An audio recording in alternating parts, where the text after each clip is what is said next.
Good morning, Zio here. If you haven't gotten a cup of coffee yet, you should go ahead and do that now. Yeah, go get coffee. Or tea, if you're one of those weird people. Anyway, while you're at it, go ahead and hit that subscribe button and stay tuned for new and other videos that I may talk about random things, because today we talk about IGN. And not just IGN, but we're going to have more of a discussion on gaming journalists as a whole, for the most part. But, yeah, IGN, of course, sparked this conversation, so it's about IGN. Thanks, IGN. Anyway, let's get into it, shall we?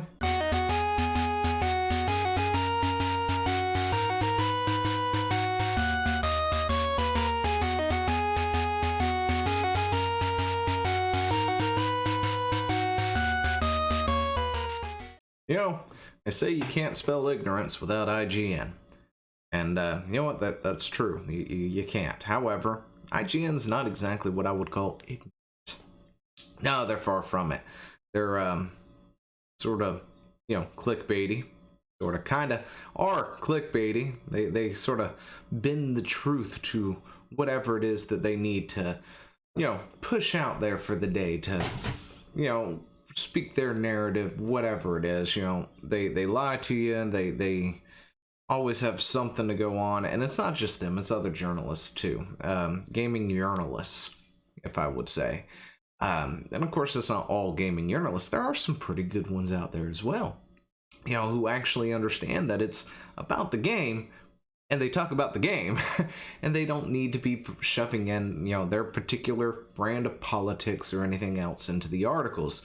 But it's time and time again, we'll see articles where, you know, we've got a paragraph about the game and 7 paragraphs about stuff that has nothing to do with the game, because they're busy trying to make a comparison between Orange Man or something else that's going on in the world, as this game is somehow representing it or whatnot. And that's why you usually see a lot of hate towards Ubisoft nowadays, is because they went ahead and you know, divorced themselves from that narrative a while back. And when you've got a Ubisoft game like Far Cry 5, Fallout, wow. Anyway, Far Cry 5, you know, you see articles slamming it for being apolitical, not political enough, too political in one thing, because, you know, there were articles at first when they heard about the setting and stuff like that, talking about how it's going to be a game about fighting the Trump fascist people, or whatever it is, you know, whatever narrative it was that they were painting. And then, of course, when it turned out that wasn't the case, they slammed it for that. They've slammed other things that Ubisoft has done as well in the past. And, you know, it's because Ubisoft has made this sort of thing where they leave politics at the door. If it's not relevant to the game, not there, which is a great thing. But then we've got this here. You know, we've thrown on about Ubisoft, but we're talking about IGN and other journalists, but particularly IGN today. And this title here: Epic's game boss says all politics should be removed from game companies. I don't disagree with that at all. It sounds great. And then you see the update. Okay. Now, the article itself is largely not updated, except for, I think, down here at the very, very, very bottom, there's an update where Tim Sweeny, who is a man that I don't exactly agree with on a whole lot of things, but this one I do agree with, has responded to the story in a tweet. And I guess he responded to this story in a tweet. Anyway, that was the update. What they don't tell you is they also updated their title too. Because this is what it originally said.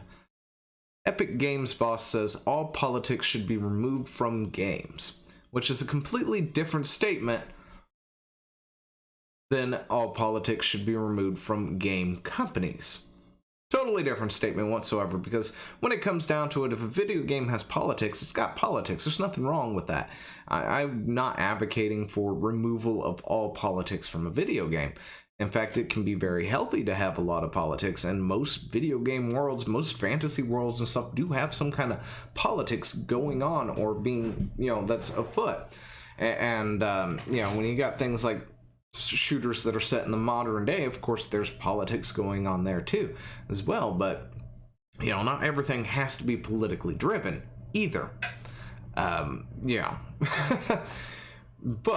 this article here, of course, makes you believe that Sweeny is wanting to remove all politics from all games, blah, blah, blah, and just sort of demonize him as a whole for that, when that is not what he said. Now, what actually happened is this right here. Now, this is the article where IGN got their article from. All right? This is the article from apparently the Hollywood Reporter. And apparently it's Fortnite CEO takes aim at Google, Facebook for loss of privacy freedom. All right, that's a completely different title whatsoever. And what is this article about? It's about, different things. The loss of privacy, freedom, censorship, loot boxes are also mentioned, of course. And down here at the very bottom, we get politics and gaming for a small subsection. So you take this here, right, and they went ahead and wrote this long article based on that couple of what is it, 1, 2, 3, 4 quotes, something like that. And of course they go on and slightly touch on this where there was some talk about loot boxes. So somewhere I'm going to get cut off. My phone rang in the middle of that. Where were we? Talking about, we'll just back up and talking about loot boxes, right? And I think this is where I was wanting to get to real quick. But Sweeny was talking about loot boxes play on all the mechanics of gambling, except for the ability to get more money out of it in the end, which of course, is correct. So, they touched on that for a split second, but most of that article is written about this right here, all this right here. What was the kerfuffle? What was causing the issue?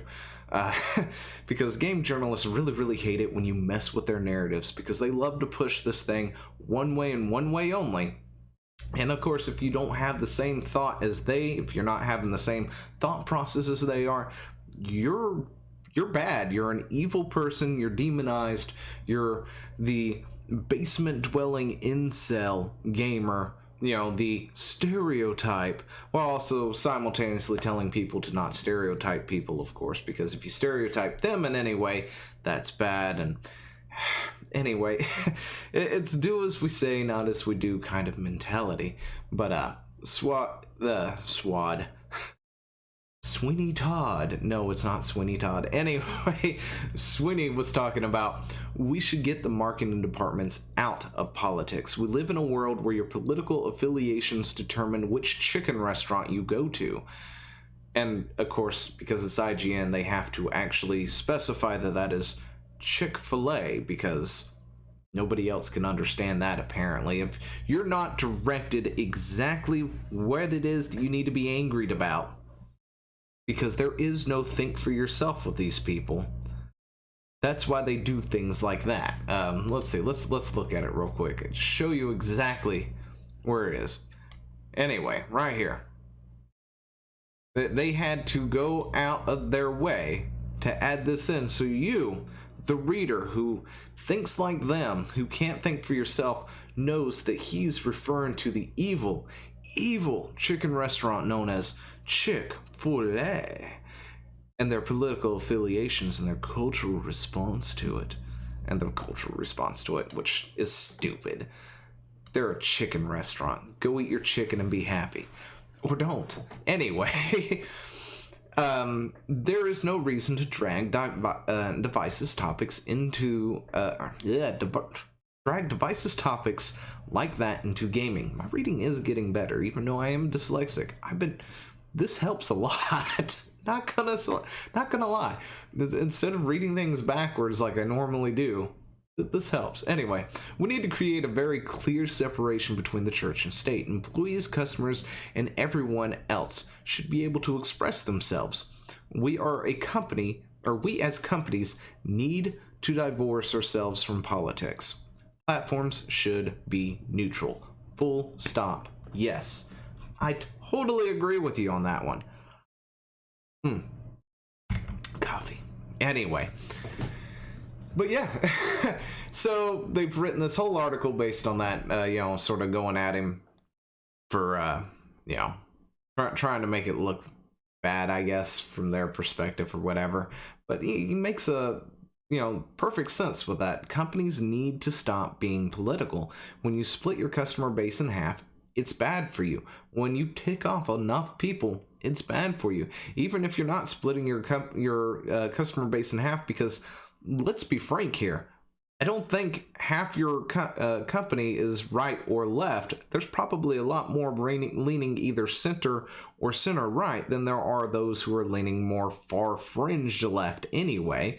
You probably have more people running center, center right, and center left than anything.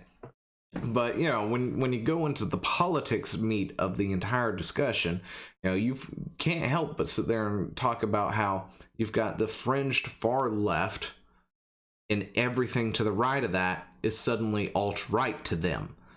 And these are the same kind of people who write articles for gaming publishing sites. You know, they're the far left for a lot of them. Not all of them, of course, not all. And some of those who are more far left still write decent pieces when it comes to, you know, reviewing games or just articles about things like this. In general, if they were the one to have written it, they'd probably read more of an objective thing than it would be, you know, slanted one way or the other. But that's the problem with a lot of these journalists. You know, they've gotten into this mentality that, you know, they've got to control this narrative that doesn't really exist for the most part. You know, they sit there and want to speak about everything's got to be diverse suddenly. Everything's got to be inclusive.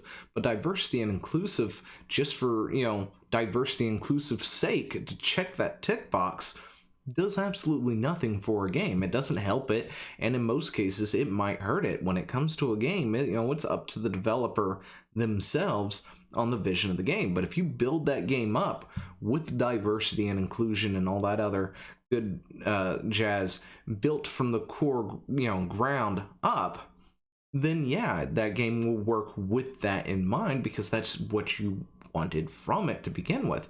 But when you take a game like, I can't remember what it is right now, but it was a recent game where there were no female models to play with, they were all male models.